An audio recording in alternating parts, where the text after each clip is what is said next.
나는 어린 왕자가 철새 때의 이동을 이용해서 자신의 별을 떠났을 것이라고 생각한다. 출발하던 날 아침, 그는 자기의 별을 아주 깨끗하게 청소했다. 그는 매우 정성껏 화라산도 치웠다. 그의 별에는 2개의 화라산이 있었는데 아침 식사를 준비하는데 매우 유용하게 쓰였다. 그는 또 1개의 사화산도 있었는데 그의 말처럼 언제 다시 폭발할지 모르는 것이었기 때문에 역시 깨끗이 치웠다. 화산들은 청소만 잘 되어 있다면 폭발하지 않고 천천히 규칙적으로 타오르게 된다. 화산 폭발은 굴뚝의 불길 같은 것이다. 지구에 사는 사람들은 너무 작아서 자신들의 화산을 깨끗이 치울 수가 없다. 이것이 우리가 여전히 화산의 위험을 떠안고 살아가는 이유다. 어린 왕자는 슬픈 마음으로 마지막 남은 바오밥 나무의 싹을 뽑았다. 이젠 영영 돌아오지 못할 것이라고 생각했기 때문이다. 그러나 늘 습관처럼 해오던 이런 일들이 마지막 아침이란 생각 때문인지 유난히도 소중하게 여겨졌다. 그리고 마지막으로 꽃에 물을 주고 유리 덮개를 씌워 잘 보호하려고 했을 때는 눈물이 터져 나올 것만 같았다. 안녕. 어린 왕자가 꽃에게 말했다. 그러나 꽃은 대답이 없었다. 안녕. 어린 왕자는 다시 한번 말했다. 꽃은 기침을 했다. 그렇지만 꽃이 감기에 걸린 것은 아니다.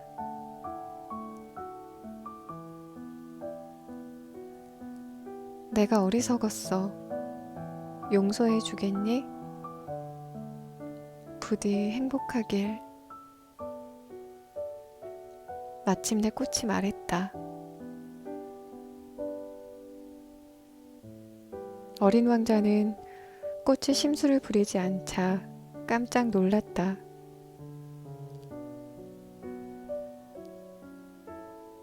그는 유리 덮개를 든 채 어쩔 줄 몰라 했다. 그는 꽃이 자신을 향해 보여주는 온화함과 상냥한 말들을 이해할 수 없었다.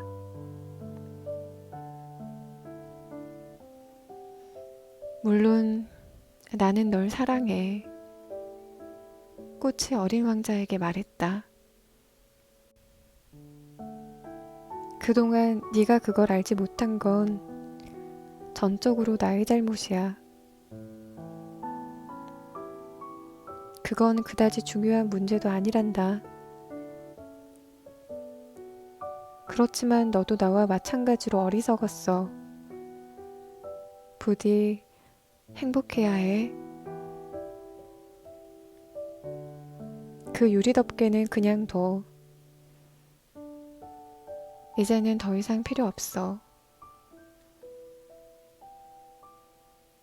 그렇지만 바람이 내 감기는 그렇게 심하지 않아. 오히려 찬 밤 공기가 내게 이로울 거야. 나는 꽃이니까 알잖니. 하지만 짐승들이 예쁜 나비를 맞이하려면 2~3마리의 벌레 정도는 이겨내야 한단다. 나비는 무척 아름답던데 그리고 나비나 벌레들 외에 또 누가 나를 찾아와 주겠니? 너는 멀리 떠날 테고. 큰 짐승 따위도 나는 정말 무섭지 않아. 나는 가시가 있으니까. 그러면서 꽃은 천진난만하게 네 개의 가시를 나에게 보여주면서 말했다. 그렇게 우물쭈물하지 말고 떠나기로 마음 먹었으면 지금 가. 자신의 우는 모습을 어린 왕자가 보지 않길 바랬던 것이다. 그만큼 그 꽃은 자존심이 강했다. 어린 왕자는 지식을 넓히고 할 일도 찾기 위해서 주위의 별들을 방문하기 시작했다. 첫 번째 별에는 한 왕이 살고 있었다. 그 왕은 붉은색의 단비털로 만든 모피 옷을 입고서 매우 단순하면서도 위험 있어 보이는 옥자에 앉아 있었다. 아, 신하 한 명이 왔구나. 어린 왕자를 보자 왕이 소리쳤다. 그러나 어린 왕자는 속으로 생각했다. 나를 본 적이 없을 텐데 어떻게 알아보는 것일까?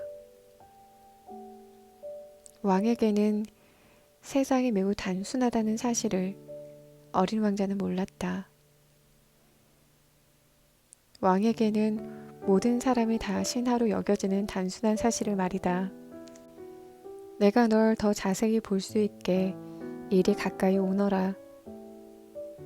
그 왕은 드디어 자신이 다른 누군가의 임금이 되었다는 사실을 몹시 자랑스러워하며 말했다. 어린 왕자는 앉을 자리를 찾기 위해 주위를 두리번거렸다. 그러나 그 별 전체는 왕의 멋진 단비모피 옷으로 꽉 차 있었다. 어쩔 수 없이 어린 왕자는 똑바로 서 있을 수밖에 없었고 너무도 피곤한 나머지 하품을 하고 말았다. 그러자 왕이 말했다. 왕 앞에서 하품을 하는 것은 예의에 벗어나느니라. 짐은 그것을 금하노라. 어린 왕자는 순간 당황해하며 대답했다. 어쩔 수가 없어요. 도저히 참을 수가 없는걸요. 저는 긴 여행을 해왔고 잠도 거의 자지 못했어요. 그러자 왕이 말했다. 아, 그러면 하품을 하는 것을 허락하노라. 나는 몇 해가 지나도록 하품하는 사람을 보지 못하였노라. 따라서 짐에겐 하품이 신기할 뿐이구나. 자, 얼른 하품을 하거라. 명령이다. 그렇게 무섭게 명령하시면 겁이 나서 더 이상 하품이 나오질 않아요. 어린 왕자는 얼굴을 붉히며 말했다. 그러면 다시 명하노니 때로는 하품을 하기도 하고 때로는. 왕은 약간의 침을 튀기며 말했으며 짜증이 나 있는 것처럼 보였다. 왕이 정말 원하는 것은 자기의 권위가 존중되는 것이었다. 그는 자신의 뜻을 불복종하는 것만은 절대로 참지 못했다. 그는 절대 군주였던 것이다. 그렇지만 또한 매우 공정한 사람이었기 때문에 이치에 맞는 명령만 내렸다. 예를 들자면 그는 이런 명령들을 했다. 만약에 내가 장군에게 바다새로 변하라 라고 명령했을 때 장군이 내 명령을 따르지 않았다면 그건 장군의 잘못이 아니니라. 전적으로 내 잘못인 것이지. 그때서야 어린 왕자는 왕에게 조심스럽게 물어보았다. 앉아도 될까요? 그렇게 하여라. 임금님은 앉아도 된다고 허락하면서 담배 모피로 만들어진 망토자락을 위엄있게 끌어올렸다. 그 순간 어린 왕자에게 이상한 생각이 스쳐갔다. 왕은 별이 이렇게 작은데 도대체 무엇을 다스릴 수 있을까? 어린 왕자가 왕에게 말했다. 전하, 한 가지 여쭐 말이 있어옵니다. 그러자 임금은 질문을 어서 하라는 듯 재빨리 대답했다. 짐은 너의 질문을 허락하노라. 전하, 전하께서는 무엇을 다스리시는 건가요? 그러자 왕은 위험 있는 목소리로 아주 간단하게 대답했다. 모든 것을 다스리노라. 모든 것을요? 왕은 나에게 자기 별 말고도 주위에 있는 별들을 모두 보여주었다. 어린 왕자가 다시 물었다. 저것 모두를요? 저것 모두를 다스리노라. 왕이 대답했다. 왜냐하면 그는 절대 군주일 뿐 아니라 전 우주를 지배하고 있었기 때문이다. 그럼 저 별들 모두가 임금님이 명령하시면 그대로 따르나요? 물론이지. 별들은 바로 나의 명령을 따라야 하지. 만약 내 뜻을 거역하면 난 그것을 절대로 용서하지 않으니까. 그러한 왕의 권력 앞에 어린 왕자는 놀라지 않을 수가 없었다.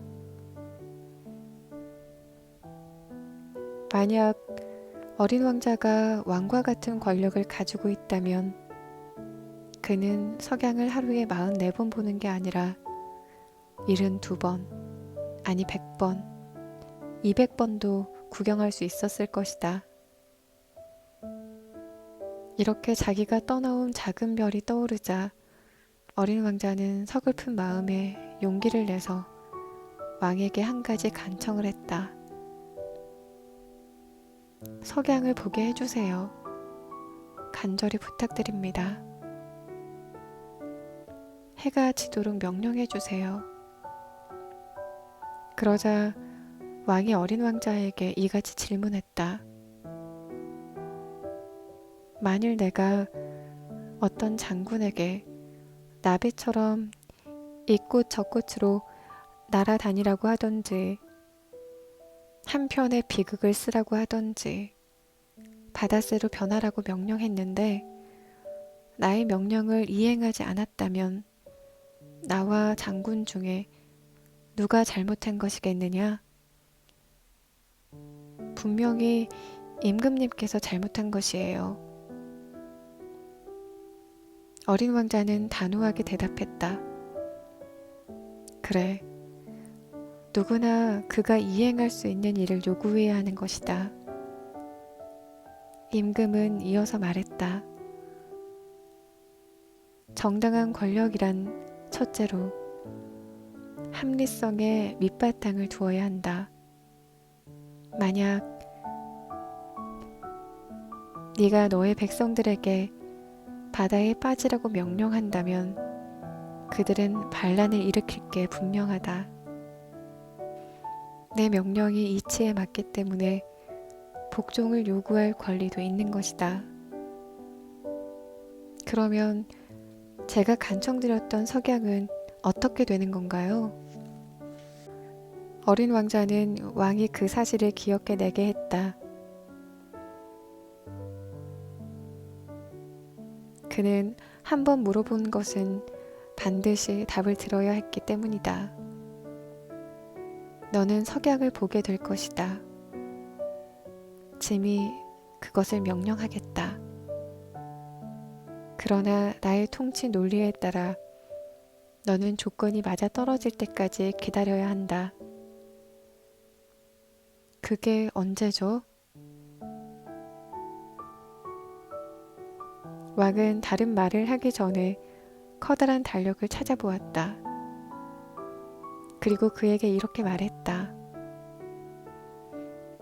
그건 아마 오늘 저녁 7시 40분쯤이 될 거야.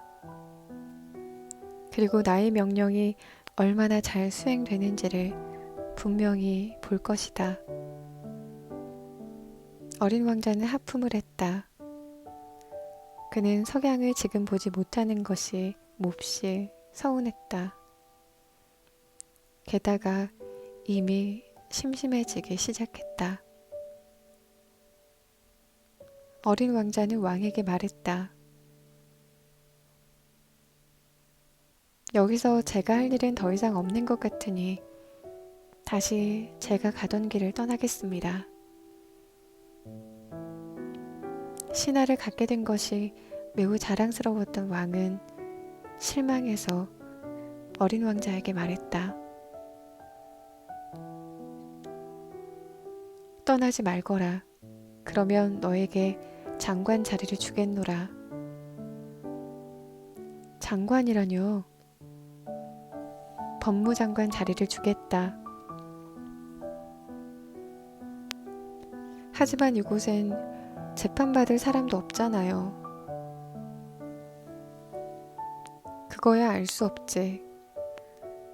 나는 아직 나의 왕국을 전부 돌아보지 못했느니라.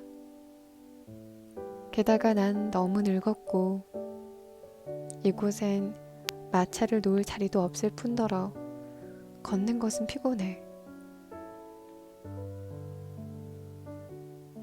그렇지만 저는 이미 이 별을 모두 둘러봤는걸요. 어린 왕자가 별 쪽을 쳐다보며 말했다. 이쪽 저쪽 모두 둘러봤지만 아무도 없었어요. 그렇다면 너 자신을 심판하도록 하여라.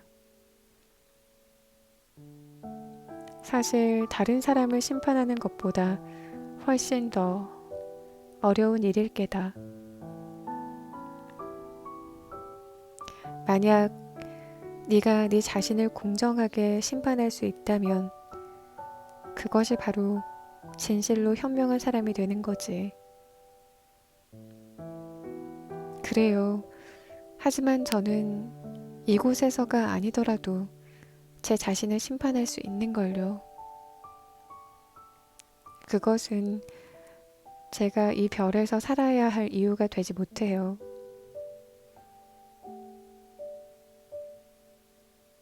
나의 별 어딘가에 나이 든 쥐 한 마리가 분명히 살고 있을 거야. 밤이 되면 쥐 소리를 듣곤 하거든. 너는 그 나이 든 쥐를 심판할 수 있는 거다. 가끔 쥐에게 사형을 선고할 수 있고 쥐의 생명이 너의 재판에 의해 결정될 것이다. 그러나 쥐의 생명을 소중히 여겨야 하기 때문에 그때마다 사면해 주어야 하느니라. 그 쥐는 우리 별에 있는 단 한 마리뿐인 쥐니까 말이다. 그러자 어린 왕자가 말했다. 어느 누구도 사형에 처하고 싶지 않아요. 그냥 제 갈 길을 가겠어요. 안 돼. 어린 왕자는 이미 떠날 준비가 끝났지만 늙은 왕을 슬프게 하고 싶지는 않았다. 임금님께서 내리신 명령이 바로 이행되길 원하신다면 제게 이치에 맞는 명령을 내리셔야 될 거예요. 예를 들면 1분 이내에 떠나라고 명령하실 수 있죠. 제가 보기에는 임금님의 합리적인 통치 조건에 맞는 것 같은데요. 왕이 대답이 없자 어린 왕자는 잠시 망설였다. 그리곤 한숨을 크게 쉬고는 길을 떠났다. 너를 나의 장관에 임명하겠다. 왕은 어린 왕자를 향해 급히 소리쳤다. 그는 매우 권위적인 모습을 하고 있었다. 어린 왕자는 여행을 계속하면서 혼잣말로 이렇게 중얼거렸다. 어른들은 정말 이상해.